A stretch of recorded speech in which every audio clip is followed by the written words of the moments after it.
Всем привет! Бүгін біз крылышкиді медта маринадтаймыз и оны духовкада пісіреміз. Міндетті түрде соңына дейін көріңіздер и обязательно көргеннен кейін дайындаңыздар.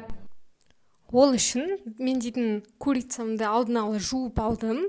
Жуғаннан кейін салфетканың үстіне қойып, суын сорғытып алдым. Курицаны үшке бөлеміз. Ең кішкентай бөлігі бізге керек емес, оны сондықтан лақтырып тастаймыз да, ортаңғы бөлігін екіге бөліп, маринадтайтын ыдысқа саламыз.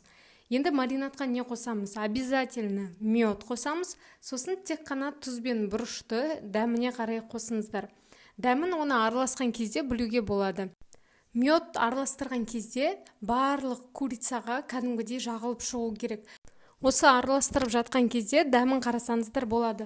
Тұздың да бұрыштың да кәдімгідей дәмі шығып тұру керек. 30 минуттан кейін пергаментная бумаганың үстіне курицамыздың барлығын қойып шығамыз. Мен қойғаннан кейін үстіне оның маринадтан қалған соусын құйып жібердім. Сол кезде ол дейтін қара түске енеді.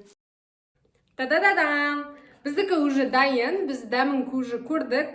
Барлығына ұнады. Мына мед болғандықтан ол коричневый цветке айналады, сондықтан міндетті түрде дайындап көріңіздер.